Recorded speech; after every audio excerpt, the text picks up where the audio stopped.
မာကျော်တဲ့အရာတွေကိုအလိုလဲတကူဖြတ်နိုင်ပြီမဲ့လူရဲ့အသားကိုလုံးဝမဖြတ်နိုင်တဲ့လွားဆက်ရှိတယ်ဆိုသင်ယုံမလားဒါကတော့အယိုးချိုးတဲ့အခါအသုံးပြုတဲ့ကြောက်ပတီးတွေကိုဖြတ်တဲ့ဆက်ဖြစ်ပါတယ်သူကတာမန်လွားဆက်တွေနဲ့အလုတ်လုတ်ပုံချင်းမတူပါဘူးတာမန်လွားဆက်တွေကအသွားတွေကိုအပြည့်အဝလေပတ်စေပြီးထိတွေ့သမျှကိုတိုက်စားဖြတ်တောက်ပစ်ပါတယ်ဒါပေမဲ့ဒီကြောက်ပတီးဖြတ်ဆက်ကတော့ပုံမှန်လွားဆက်တွေလိုအပြည့်အဝလေပတ်နေတာမဟုတ်ပါဘူးဒါဆိုဒီဆက်ကဘယ်လိုလုပ်တာလဲဒီဆက်ရဲ့နောက်ွယ်ကလျှို့ဝှက်ချက်ဟာယူပတ်ဗီလာသဘောတရားဖြစ်ပါတယ်ဒီဆက်ကအပြည့်လဲပတ်မဲ့စားအလွန်မြန်ဆန်တဲ့နှုံနဲ့ဘဲညာတလဲစီတုံခါနေတာပါမာကျော်တဲ့ fiberglass ကြောက်ပတီးတွေဟာဒီပြင်းထန်တဲ့တုံခါမှုကြောင့်အလွယ်တကူကွဲအပ်ပြတ်တောက်သွားပါတယ်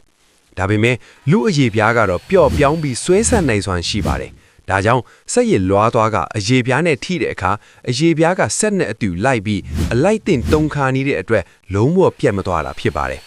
ဒါပေမဲ့တတိထားရမယ့်အချက်တစ်ခုတော့ရှိပါတယ်စက်ကိုအရေပြောင်းနဲ့အကြာကြီးဖိထားမယ်ဆိုရင်တော့ပွတ်တိုက်မှုကြောင့်အပူထွက်လာပြီးအရေပြားကိုအပူလောက်စေနိုင်ပါတယ်ဒီလျှို့ဝှက်ချက်ကိုတိပြီးသွားပြီဆိုတော့တင်ရော့ဒီလွားဆက်ကိုလက်နဲ့သွားထိရဲပြီလား comment မှာရေးခဲ့ပါဒီလိုနေ့စဉ်ဘဝတွေကအံ့ဩစရာနီးပညာတွေစက်ကြည့်ခြင်း follow နစ်ခဲ့ပါ